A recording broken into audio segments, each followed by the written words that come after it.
আসসালামু আলাইকুম, স্বাগত জানাচ্ছি আরটিভির রাতের সংবাদে। আপনাদের সঙ্গে আছি আমি সৈয়দা সাদিয়া বেনাজির। দেশ এখন স্থিতিশীল, নির্বাচন আয়োজনের জন্য দেশ প্রস্তুত বলে জানিয়েছেন অন্তর্বর্তী সরকারের প্রধান উপদেষ্টা ডক্টর মোহাম্মদ ইউনূস। তিনি বলেন, ফেব্রুয়ারির প্রথমার্ধে নির্বাচনের দিনক্ষণ ঠিক করা হয়েছে। এছাড়া রোহিঙ্গাদের ব্যাপারে স্থায়ী সমাধান ও প্রত্যাবাসনে বৈশ্বিক উদ্যোগের আহ্বান জানিয়ে সমস্যা সমাধানে 7 দফা প্রস্তাবনা ঘোষণা করেন ডক্টর ইউনূস। আরও জানাচ্ছেন বিপুল দেবরায়। রোহিঙ্গা সংকটের টেকসই সমাধানে আন্তর্জাতিক সহযোগিতা জোরদার করার লক্ষ্যে রবিবার থেকে কক্সবাজারে 3 দিনের এই সম্মেলনের আয়োজন করা হয়। সম্মেলনের দ্বিতীয় দিন প্রধান উপদেষ্টা ডক্টর মোহাম্মদ ইউনূস সহ যোগ দেন রোহিঙ্গা সংকট সমাধানে অংশীজন সদস্যরা। প্রধান উপদেষ্টা বলেন, রাজনৈতিক ইতিহাসে আরেকটি রূপান্তরের জন্য প্রস্তুত বাংলাদেশ। নির্বাচন আয়োজন করার মতো দেশ যথেষ্ট প্রস্তুত এবং স্থিতিশীল অবস্থায় এসেছে। দেশ এখন স্থিতিশীল, নির্বাচন আয়োজনের জন্য অন্তর্বর্তী সরকার প্রস্তুত। ফেব্রুয়ারির প্রথমার্ধে নির্বাচনের দিনক্ষণ ঠিক করা হয়েছে। রাজনৈতিক ইতিহাসে আরেকটি রূপান্তরের জন্য প্রস্তুত বাংলাদেশ। রোহিঙ্গাদের জাতিগত নির্মূলের ভয়াবহ পরিকল্পনা বাস্তবায়ন থেকে সশস্ত্র ঘাতকদের থামানো নৈতিক দায়িত্ব জানিয়ে প্রধান উপদেষ্টা আরও বলেন, মিয়ানমার সরকার ও আরাকান আর্মিকে নিশ্চিত করতে হবে যাতে আর কোনো রোহিঙ্গা বাংলাদেশে প্রবেশ না করে। Bangladesh opens its border to the Rohingya in a humanitarian gesture to save their lives despite resource and capacity constraints. মানবিক দিক বিবেচনা করে রোহিঙ্গাদের আশ্রয় দিয়েছিল বাংলাদেশ। আমি আন্তর্জাতিক সম্প্রদায়ের প্রতি আহ্বান জানাচ্ছি রোহিঙ্গাদের শান্তিপূর্ণ প্রত্যাবর্তন নিশ্চিত করার জন্য। সম্মেলনে প্রধান উপদেষ্টা কক্সবাজারের রোহিঙ্গা সংলাপে প্রত্যাবাসন নিয়ে 7 দফা প্রস্তাব করেন। এই সময় তিনি রোহিঙ্গাদের নিজ দেশে ফেরাতে বৈশ্বিক উদ্যোগের আহ্বান জানান।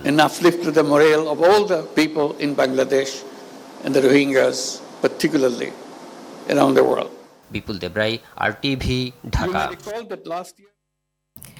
এদিকে মিয়ানমারের বাস্তুচ্যুত রোহিঙ্গা জনগোষ্ঠীকে আশ্রয় দেওয়ার জন্য বাংলাদেশ সরকারের প্রশংসা করেছে যুক্তরাষ্ট্র। একই সাথে রোহিঙ্গাদের আশ্রয় দিয়ে যাওয়া অঞ্চলের অন্যান্য দেশগুলোরও প্রশংসা করেছে ওয়াশিংটন। স্থানীয় সময় রোববার দেশটির পররাষ্ট্র দপ্তর থেকে দেয়া বিবৃতিতে একথা জানান দপ্তরের principal deputy spokesperson Thomas পিক্ট।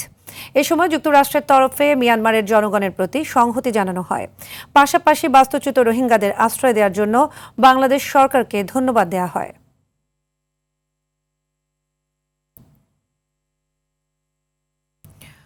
Vote দেওয়ার জন্য দেশের মানুষ মুখিয়ে আছে বলে মন্তব্য করেছেন বিএনপির স্থায়ী কমিটির সদস্য ডক্টর আব্দুল মঈন খান। ফেব্রুয়ারি নির্বাচনের মাধ্যমে জনগণের 17 বছরের অপেক্ষার অবসান হবে বলেও জানান তিনি। স্থায়ী কমিটির আরেক সদস্য ডাক্তার AZM জাহিদ হোসেন বলেছেন, নির্বাচনের পর গণতান্ত্রিক সরকার প্রতিষ্ঠার মধ্য দিয়ে দেশের জবাবদিহিতা নিশ্চিত হবে। আলাদা অনুষ্ঠানে তারা এসব কথা বলেন। দেখুন রুদ্র রফিকের রিপোর্ট। রাজধানীর সিড্রাপ মিলনায়তনে শিক্ষা ও স্বাস্থ্য খাতে গণতান্ত্রিক পুনর্গঠনের জন্য সংলাপের আয়োজন করে বেসরকারি সংস্থা centre for governance strategy CGS। সংলাপে অংশ নিয়ে ডাক্তার AZM জাহিদ হোসেন বলেন, সুষ্ঠু ব্যবস্থাপনা ও সুশাসন প্রতিষ্ঠিত হলে ঘুরে দাঁড়াবে বাংলাদেশ। যদি আমরা অর্গানাইজ করতে পারি, ভিশন থাকে মিশন থাকে, তাহলে এবং অ্যাকাউন্টেবিলিটিটা যদি আমরা এনশিওর করতে পারি, তাহলে হেলথ এবং এডুকেশন দুটোতেই আমাদের যে পটেনশিয়ালিটি আছে বাংলাদেশের বাঙালির, সেই পটেনশিয়ালিটি কিন্তু কাজে লাগিয়ে বাংলাদেশ একটা ভালো অবস্থায় যেতে পারে বলে আমি খুবই আশাবাদী।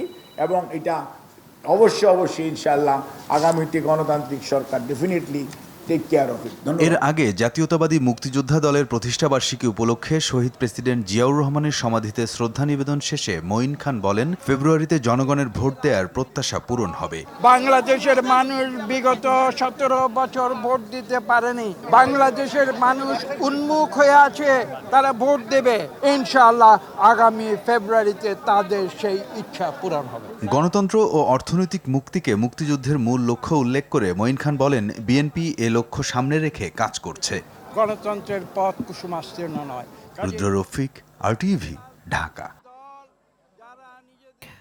পুলিশের লুট হওয়া অস্ত্রের খোঁজ দিলে মিলবে পুরস্কার, জানিয়েছেন স্বরাষ্ট্র উপদেষ্টা। সুষ্ঠু নির্বাচনের জন্য নির্বাচনের আগে লুট হওয়া অস্ত্র উদ্ধারের চেষ্টা করা হবে বলে জানান তিনি। সচিবালয়ে আইনশৃঙ্খলা সংক্রান্ত কোর কমিটির বৈঠক শেষে তিনি বলেন, রাজনৈতিক দলসহ জনগণের অংশগ্রহণে সুষ্ঠু ও উৎসব মুখর নির্বাচন হবে এবার। বিস্তারিত বিল্লাল হোসেনের রিপোর্টে।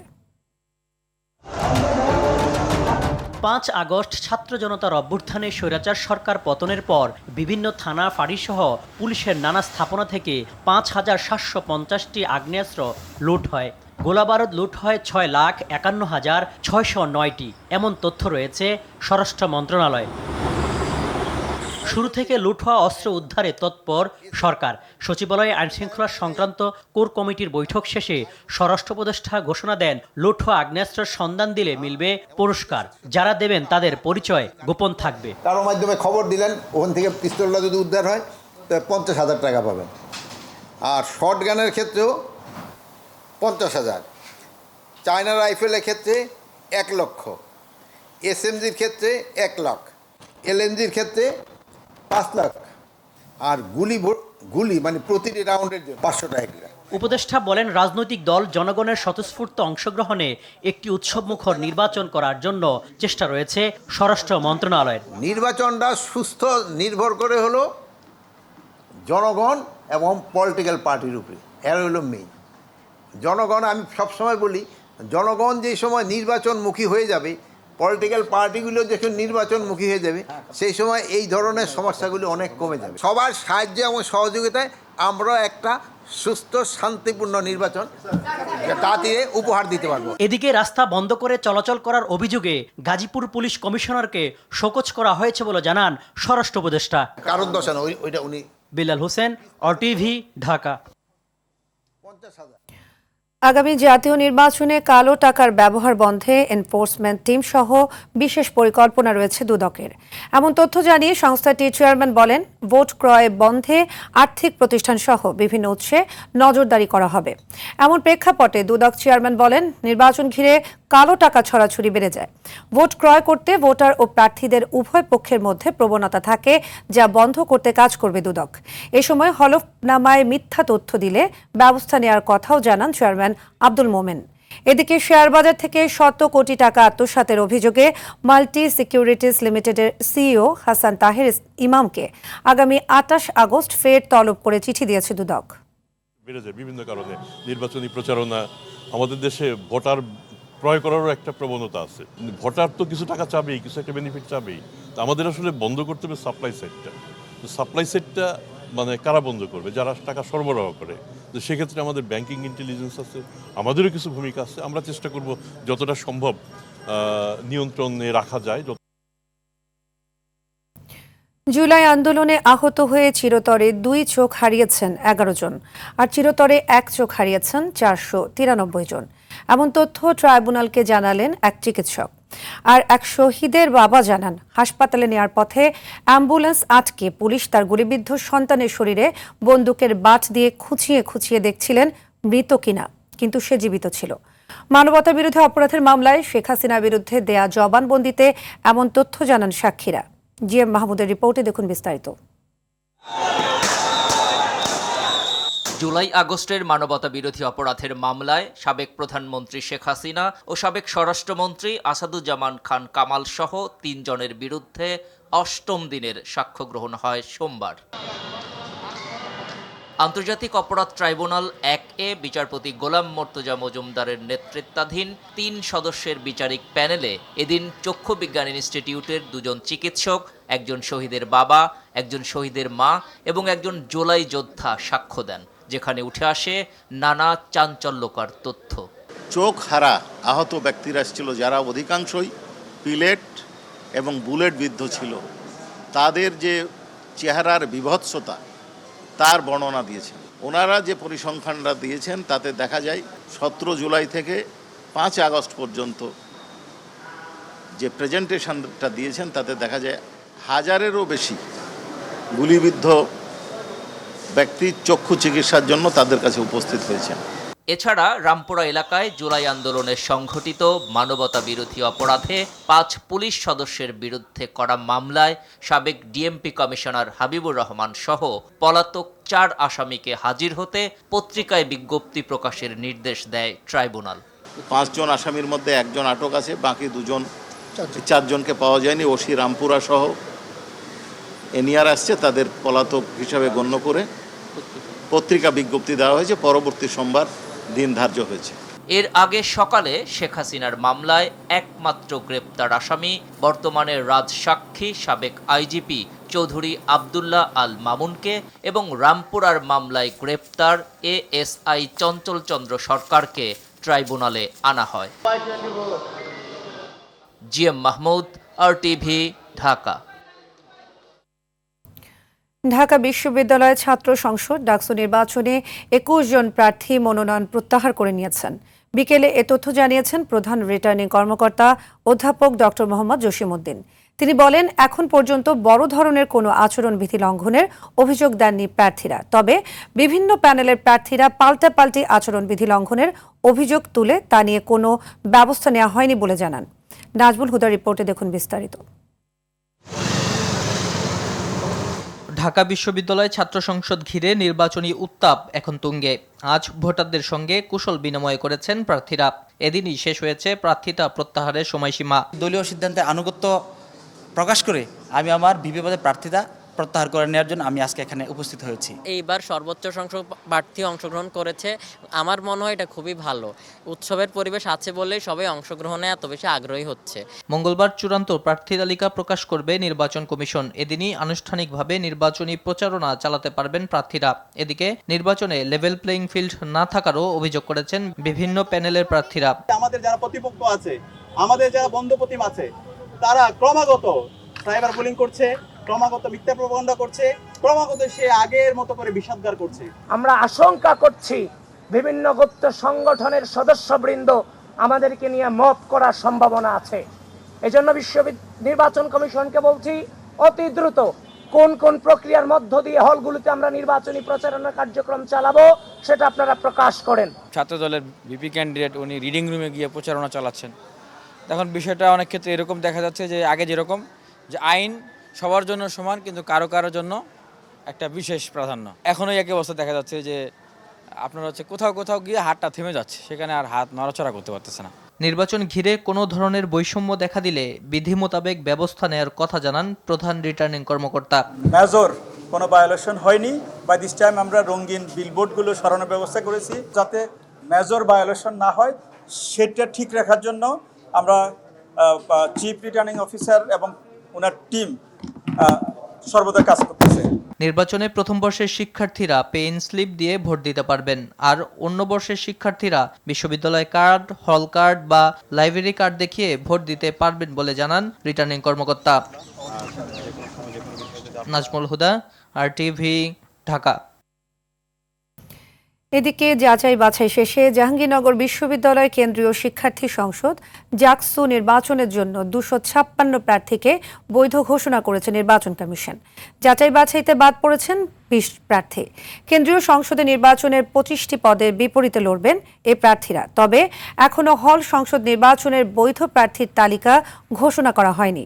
দীর্ঘ 33 বছর পর 11 সেপ্টেম্বরে অনুষ্ঠিত হতে যাচ্ছে জাকসু ও হল সংসদ নির্বাচন। 11,919 জন ভোটারের মধ্যে অর্ধেক ছাত্রী ভোটার হলেও নির্বাচনে তাদের অংশগ্রহণ 25%-এরও কম বলে জানিয়েছে নির্বাচন কমিশন। যে 276টি মনোনয়নপত্র আমরা পেয়েছিলাম, তার মধ্য থেকে আমরা 20টি মনোনয়নপত্র বাতিল হয়েছে। অর্থাৎ 256টি মনোনয়নপত্রকে আমরা বৈধ বলে আজকে এই মুহূর্তে আপনাদের মাধ্যমে ঘোষণা করছি। বিশ্ববিদ্যালয়ের কেন্দ্রীয় ছাত্র সংসদ রাকসু নির্বাচনে ছাত্রদলকে ঠেকাতে পাকিস্তানপন্থী প্রশাসনের ষড়যন্ত্র চলছে বলে অভিযোগ করেছেন রাজশাহী বিশ্ববিদ্যালয়ের শাখা ছাত্রদলের সভাপতি সুলতান আহমেদ রাহি। দুপুরে বিশ্ববিদ্যালয়ের বুদ্ধিজীবী চত্বরে 5 দফা দাবিতে বিক্ষোভ সমাবেশে একথা বলেন তিনি। আরও বলেন, পাকিস্তানি প্রেতাত্মারা ষড়যন্ত্র ও ছাত্রদলের বিরুদ্ধে মিথ্যাচারে ব্যস্ত। প্রথম বর্ষের শিক্ষার্থীরা যারা জুলাই আন্দোলনে গুরুত্বপূর্ণ ভূমিকা রেখেছে তাদের ভোটাধিকার নিশ্চিত না করে রাষ্ট্র নির্বাচন করতে দেয়া হবে না বলেও ঘোষণা দেন রাহি। মেয়েদের হলে ছেলেদেরকে ভোটার তালিকা প্রকাশ করা হয়েছে। এরকম বিভিন্ন ত্রুটিযুক্ত 24-25 বছরের শিক্ষার্থী যারা রয়েছে তারা তো রাকসু ফি দিয়ে এখানে বিশ্ববিদ্যালয়ে তাদের মেধা দিয়ে প্রতিযোগিতা করে বিশ্ববিদ্যালয়ে ভর্তি হয়েছে, তাদেরকে ভোটের অধিকার দেওয়া হচ্ছে না। শুধুমাত্র একটি কারণ যে ছাত্র দলের ভোট কমাতে হবে। তারা ভয় করে যে ছাত্র দল বিপুল ভোটে এখানে রাকসু অংশগ্রহণ করলে নির্বাচিত হবে, অথবা রাকসু ছাত্র দলের ভোট কমাতে হবে।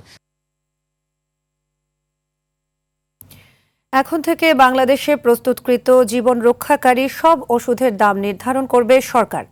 উৎপাদনকারী প্রতিষ্ঠান নয় বলে রায় দিয়েছেন হাইকোর্ট। সোমবার ওষুধের মূল্য নির্ধারণ সংক্রান্ত একটি রুল নিষ্পত্তির পর বিচারপতি মোহাম্মদ রেজাউল হাসান ও বিশ্বজিৎ দেবনাথের হাইকোর্ট বেঞ্চ এ রায় দেন। আদালতের রায় বলা হয়, জনগণের স্বাস্থ্য সুরক্ষার জন্য প্রয়োজনীয় জীবন রক্ষাকারী ওষুধের দাম নির্ধারণ করা সরকারের সাংবিধানিক দায়িত্ব। তাই সরকারকে অবশ্যই দাম নির্ধারণ করে তা গেজেট আকারে প্রকাশ করতে হবে। Human rights and piece for Bangladesh HRPB 2018 সালে জনস্বার্থে রিটটি করে। আবেদনকারীর পক্ষে আইনজীবী ছিলেন অ্যাডভোকেট মঞ্জিল মোর্শেদ।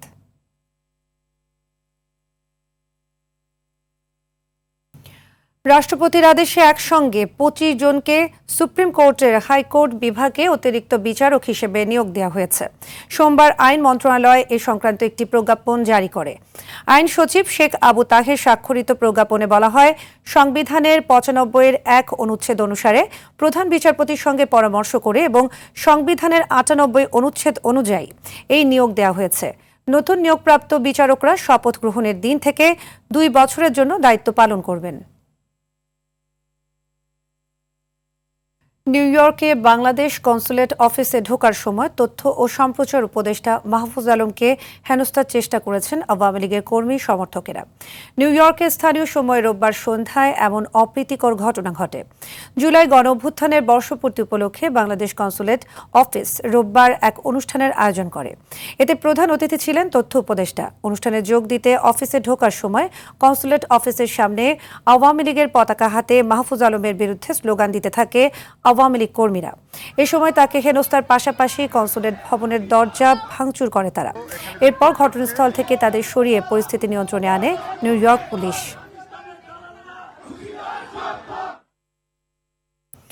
বৈষম্য বিরোধী আন্দোলনে রাজধানীর যাত্রাবাড়ী থানার আসাদুল হক বাবু হত্যা মামলায় কন্টেন্ট ক্রিয়েটর তৌহিদ আফ্রিদিকে 5 দিনের রিমান্ড দিয়েছেন আদালত। জিজ্ঞাসাবাদের জন্য তদন্ত কর্মকর্তা 7 দিনের রিমান্ড আবেদন করলে ঢাকার মেট্রোপলিটন ম্যাজিস্ট্রেট সারা ফারজানা হক 5 দিন মঞ্জুর করেন। রাষ্ট্রপক্ষের আইনজীবী শুনানিতে তৌহিদ আফ্রিদির বিরুদ্ধে ইউটিউব, ফেসবুকে স্বৈরাচার সরকারের প্রচারণা এবং প্রত্যক্ষ পরোক্ষভাবে হত্যাযজ্ঞ চালানোর অভিযোগ করেন। এ মামলায় সাবেক প্রধানমন্ত্রী শেখ হাসিনা, মাই টিভির পরিচালক নাসির উদ্দিন সহ 25 জন আসামি তালিকায় রয়েছেন। এর আগে রোববার রাতে সিআইডির একটি দল বরিশালে অভিযান চালিয়ে তৌহিদ আফ্রিদিকে গ্রেফতার করে। শরীরের কাপড় চোপড় সরায়ে সে ভিডিও করে রেখে দিত। তারা মিডিয়ার মাধ্যমে, সে তার ইউটিউব এবং তার পেজের মাধ্যমে এখানে যে ছাত্র জনতার বিরুদ্ধে ছাত্রলীগ, যুবলীগ, আওয়ামী লীগ সহ মিডিয়া সহ সকলকে সে ইন্সপিরেশন করে এই হত্যায় সে সরাসরি যুক্ত ছিল। এই মামলার যে বাদী সে হলফ করে বলেছে যে এই মামলায় তার এই তৌহিদ আফ্রিদি এবং তার বাবা নাসির উদ্দিন সাথী এই মামলায় সম্পৃক্ত না, ভুলবশত কারণে তাদের নাম উঠেছে, সেখানে তারা অব্যাহতি পেলে, মামলা থেকে খালাস পেলে বাদীর কোনো আপত্তি নেই, হলফ করে বলেছে বিজ্ঞ আদালতে। ওভার মার্কিং প্র্যাকটিস বাদ দেয়ায় এবছর পাশের হার কমেছে বলে মন্তব্য করেছেন মাধ্যমিক ও উচ্চ শিক্ষা অধিদপ্তর মহাপরিচালক প্রফেসর ডক্টর মোহাম্মদ আজাদ খান। স্যার জগদীশ চন্দ্র বসু ইনস্টিটিউশন ও কলেজের মতবিনিময় সভায় তিনি এ মন্তব্য করেন।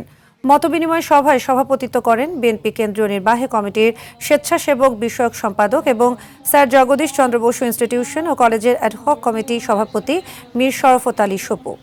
এ সময় সপু অভিযোগ করেন, বিগত ফ্যাসিস্ট আমলের শিক্ষামন্ত্রী দীপুমণি এদেশের শিক্ষা ব্যবস্থাকে একেবারেই ধ্বংস করে দিয়েছে।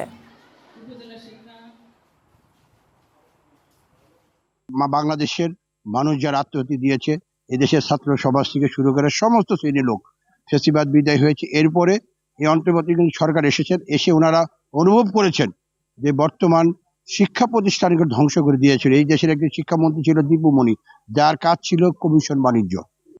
ব্র্যাক ইউনিভার্সিটি এন্টারপ্রেনিউরশিপ ডেভেলপমেন্ট ফোরামের আয়োজনে অনুষ্ঠিত হল এন্টারপ্রেনিউর ফেস্ট। সোমবার দুপুরে বিশ্ববিদ্যালয়ের হলরুমে আয়োজিত এই অনুষ্ঠানে প্যানেল আলোচক হিসেবে উপস্থিত ছিলেন সেবা প্ল্যাটফর্মের সহ প্রতিষ্ঠাতা ইলমুল হক, আরেফিন জামান, অনুপম সাম সহ বেশ কয়েকজন সফল উদ্যোক্তা। বক্তারা বলেন, দেশের উন্নয়নে উদ্যোক্তাদের ভূমিকা অপরিহার্য। তারা শিক্ষার্থীদের উচ্চশিক্ষার পাশাপাশি উদ্যোক্তা হওয়ার আহ্বান জানান।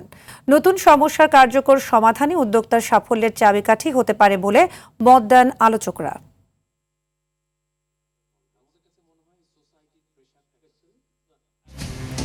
রাতের সংবাদ এ পর্যন্তই। মধ্যরাতের সংবাদ রাত 1টায় দেখার আমন্ত্রণ রইল। ধন্যবাদ সবাইকে।